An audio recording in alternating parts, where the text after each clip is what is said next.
Hi hello నమస్తే ఆదాబ్ నమస్కారం. Bharatiya Janata party బీహార్లో ఓడిపోతే దేశవ్యాప్తంగా ఉలిక్కిపడ్డారు. ఇదేంది సార్, భారతీయ జనతా పార్టీ వాళ్ళు ఒకే ఒక్క సీటు కదా ఓడిపోయింది బీహార్లో, అది కూడా అతను గెలిచాడు కదా, అది కూడా అతను స్ట్రాటజిస్ట్ కదా, దానికేంది ఇంత చర్చ ఏంది? ఒక్క సీటే కదా. దేశవ్యాప్తంగా దేశం మొత్తం మీద వాళ్ళే ఎంపీలు గెలుస్తున్నారు, వాళ్ళే ఎమ్మెల్యేలు గెలుస్తున్నారు, దేశమే వాళ్ళ చేతిలో ఉంది, వ్యవస్థలు వాళ్ళ చేతిలో ఉన్నాయి. అసలుకి ఈ దేశంలో నిలబడాలన్నా పడుకోవాలన్నా సరే వాళ్ళ చేతిలో ఉంటే ఒక సీటు ఏమైంది ఓడిపోతే అని అందరూ అనుకుంటున్నారు. కానీ అక్కడ పెద్ద లిటిగేషన్ ఏంటంటే 30 సంవత్సరాల యొక్క చరిత్రను బదలగొట్టారు. అది అక్కడ విషయం. ఎందుకు ఇంత చర్చ జరుగుతుందంటే, ప్రశాంత్ కిషోర్ గెలిచిన ఒక్క సీటు మీద ఎందుకు ఇంత చర్చ జరుగుతుందంటే, దట్ 30 ఇయర్స్ 30 సంవత్సరాల నుంచి కంటిన్యూస్గా అక్కడ బీజేపీ గెలిచే సీట్ అది బ్రేక్ చేశారు. తమిళనాడులో కనుక 1969 నుంచి అంటే 50, 60, 70 సంవత్సరాల నుంచి ద్రవిడియన్ పాలిటిక్స్ని బ్రేక్ చేసి విజయ్ ఎలాగ ముఖ్యమంత్రి అవుతూ దేశవ్యాప్తంగా సెన్సేషన్ అయిందో, అది ఎంత పెద్ద అది ఇదైందో 1950 నుంచి బ్రేక్ చేశారు, బద్దలు కొట్టేశారు కదా. ఆ బద్దలు కొట్టినటువంటి రికార్డు లాంటిదే ఇప్పుడు ఇతను కొట్టింది. ఏంటంటే 30 సంవత్సరాల నుంచి అక్కడ బీజేపీ గెలిచేటువంటి సీట్లు ఓడిపోయారు. ఇంకొక సర్ప్రైజింగ్ ఏంటంటే, బీజేపీ అధ్యక్షుడు నితిన్ నబీన్ గారు బీహార్ నుంచే.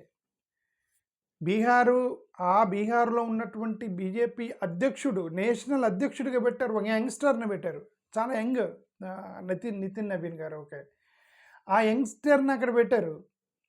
యంగ్స్టర్ని పెట్టారు అంటే అర్థం, అరే మన బీజేపీ జాతీయ అధ్యక్షుడే ఈ రాష్ట్రానికి సంబంధించినోడు, ఆయన కూడా ఎన్నికల్లో దిగాడు, ఆయన కూడా యాక్చువల్గా ఆ పాలిటిక్స్కి సంబంధించినట్టు స్ట్రాటజీ చేశాడు, ఈయనకు వేద్దాము అనేది లేకుండా ఓడగొట్టారు. అక్కడ పెద్ద ప్రాబ్లం అయింది.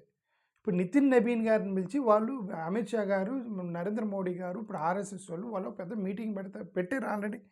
ఇంటర్నల్ రివ్యూ అని చెప్పి వస్తుంది న్యూస్లో. అంటే వాళ్ళు ఆల్రెడీ రివ్యూ చేసుకుంటున్నారు. ఇదేంది స్వామి, మనం అధ్యక్షుడే అక్కడి నుంచి 30 సంవత్సరాల నుంచి ఉన్నటువంటి ఒక రికార్డ్ని ఎందుకు, అది ఎట్లా కోల్పోయాం మనం, ఆ సీట్ ఎట్లా పోయింది అనేది దానికి ఒక పెద్ద రివ్యూ చేస్తున్నారు అనేది ఒక చర్చ జరుగుతుంది.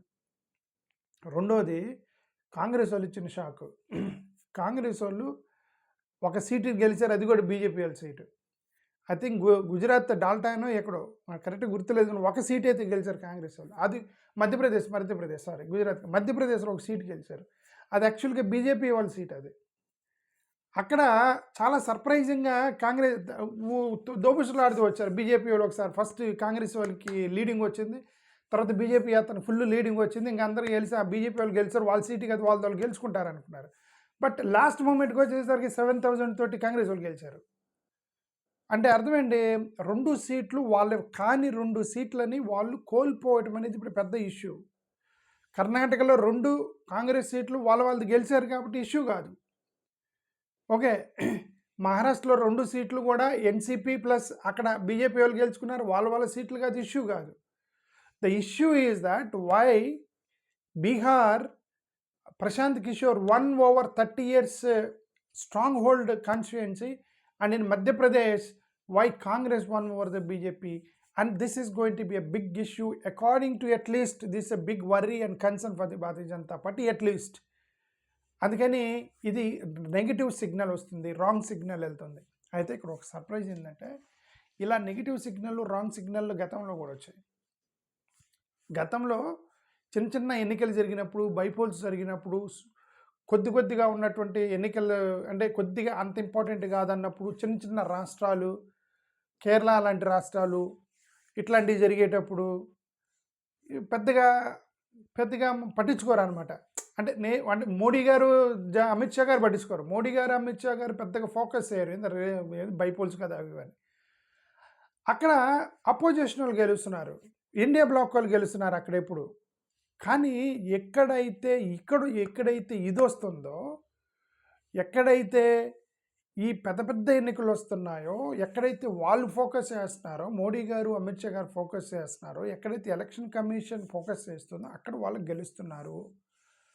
అని ఏదో మతలబు ఏదో జరుగుతుందిరా భయ్, ఏం జరుగుతుందిరా భయ్ అనేది మనకి తెలియదు. We don't know what's happening. ప్రజాబద్ధంగానే గెలుస్తున్నారని ప్రజలు వాళ్ళు చెబుతున్నారు. సగం మంది నమ్ముతున్నారు, సగం మందికి అనుమానంతో కొట్లాడుతున్నారు.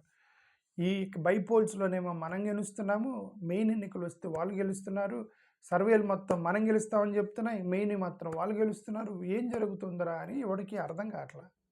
అది జరుగుతుంది. ఇదేమైనా this is definitely a wrong signal.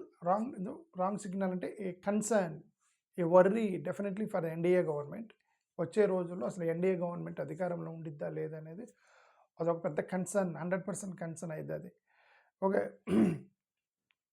ఇంకా మిగతా నియోజకవర్గాల్లో చూస్తే ఇది కూడా ఇది ఇప్పుడు కాంగ్రెస్ గవర్నమెంట్ మీద కర్ణాటకలో యాంటీ ఇన్కంబెన్సీ పెరిగింది, కొట్టుకుంటున్నారు. ఇదిగో సిద్ధరామయ్యని తీసేసి డీకే శివకుమార్ని పెట్టారు, బీసీ నాయకుడిని తీసేసి ఒక ఓసీ అతనికి ఇచ్చారు, బీసీలు కోప్పడ్డారు, ఇదిగో కాంగ్రెస్ అయిపోయింది కర్ణాటకలో అని అక్కడ ప్రచారం చేశారు. కానీ ఇక్కడ ఏమైంది, వాళ్ళ సీట్లు వాళ్ళు కంఫర్టబుల్గా గెలిచారు. సరే, వాళ్ళు అధికారంలో ఉన్నారు కాబట్టి గెలిచారని మీరు అనుకోవచ్చు. ఇక్కడ బీహార్, మధ్యప్రదేశ్లో జరిగింది అదే. కర్ణాటకలో అంటే మీరు అధికారంలో ఉన్నారు కాబట్టి అధికారంలో ఉన్నప్పుడు బైపోల్స్ వచ్చినప్పుడు వ్యవస్థను వాడి గెలుస్తారని అనుకోవచ్చు. ఇక్కడ బీహార్లో వాళ్ళది గవర్నమెంట్, ఎన్డీఏ గవర్నమెంట్, మధ్యప్రదేశ్లో ఎన్డీఏ గవర్నమెంట్, 2 సీట్లు పోయినాయి. ఓకే. తమిళనాడులో 5 సీట్లు ఖాళీ ఉన్నాయి. యాక్చువల్గా తమిళనాడులో ఉన్న 5 సీట్లు గొడవ ఏంటంటే అక్కడ ఎవడో కోర్టుకు వెళ్ళాడు. యాక్చువల్ అసలు ఎన్నికే రాంగ్ అని చెప్పి ఎవడో కోర్టుకు వెళ్ళి దాన్ని టెంపరీగా హోల్డ్లో పెట్టారు. అదర్వైజ్ లేదంటే అక్కడ స్టాలిన్ కంప్లీట్ చేసేవాడే. అక్కడ తమిళనాడులో ఉన్నటువంటి అక్కడ కూడా ఒక 5 సీట్లు బైపోల్స్కి వెళ్ళి ఉండే. మరి అక్కడ ఎవరు గెలిచేవాళ్ళు చూసేవాళ్ళు. మాకు స్టాలిన్ గెలిచేవాడో లేదో మనకు తెలియదు. బట్ ఏదైతే ప్రశాంత్ కిషోర్ మాత్రం ఒక షాక్ ఇచ్చాడు, 100% షాక్ ఇచ్చే ప్రశాంత్ కిషోర్. కాంగ్రెస్ వాళ్ళు కూడా షాక్ ఇచ్చారు మధ్యప్రదేశ్లో. ఇది అంటే మేబీ యాంటీ ఇన్కంబెన్సీ ఎప్పుడో వచ్చిందండి. ప్రజల ప్రకారం, సర్వేల ప్రకారం, ప్రజా యొక్క దీని ప్రకారం, వ్యవస్థల ప్రకారం యాంటీ ఇన్కంబెన్సీ ఎప్పుడో వచ్చింది. ఇప్పుడు ఇదంతా జంజీ యొక్క ఎఫెక్ట్, ఇది జంజీ ఓడగొట్టారు అది ఇదని చెప్తున్నారు.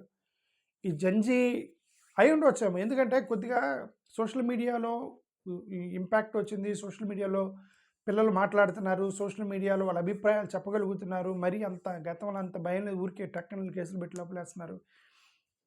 ఇప్పుడు అది ఇంతంత లేకుండా వాళ్ళు చాలా జాగ్రత్తగా పిల్లలు, చిన్నపిల్లలు ధైర్యం చేశారు. ఫస్ట్ ఆ కాక్రోచ్ జనతా పార్టీ అతను ధైర్యం చేశాడు, ఆ తర్వాత ఈ పిల్లలు ధైర్యం చేస్తారు, తర్వాత సోషల్ మీడియాలో తగులుకున్నారు. ఇదంతా కూడా ఎఫెక్ట్ పడింది అని చెబుతున్నారు. మరి నిజంగా ఎఫెక్ట్, జెన్జీ ఎఫెక్ట్ ఉందా లేదా అనేది ఇంకా తొందరొద్దు, ఇంకా వచ్చే రోజుల్లో చూడాలి. జెన్జీ రాజకీయాలను మార్చగలరా అసలు? వాళ్ళ మూడ్లో ఉంటారు. వాళ్ళేది ఓట్లు వేయటం, ఏ రాజకీయం, కొంతమంది ఈ జెన్జీలో సగానికి సగం మంది ప్రధానమంత్రి పేరు కూడా తెలియదు, ముఖ్యమంత్రి ఎవడంటే నాకు తెలియదు, ఏ సినిమా హీరో ఎవడో చెప్పగలడు, హీరోయిన్ పేర్లు ఎప్పుడు పుట్టిందో కూడా చెప్పగలరు వీళ్ళు, ఈ జెన్జీ.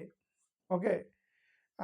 సినిమాలు, క్రికెట్, వీటిలో బతికేటువంటి ఈ పిల్లలు రాజకీయాలను మార్చగలిగిన కెపాసిటీ, వారి శక్తి అంత ఉండిద్దా అంటే మార్చారు. ఇప్పుడు ప్రశాంత్ కిషోర్కి జంజీ వల్ల గెలిచారని జంజీకి క్రెడిట్ ఇస్తున్నారు. బట్ చూద్దాం అది నిజంగా అది జరిగిద్దా లేదా అనేది చూద్దాం. థ్యాంక్ యూ, నమస్కారం.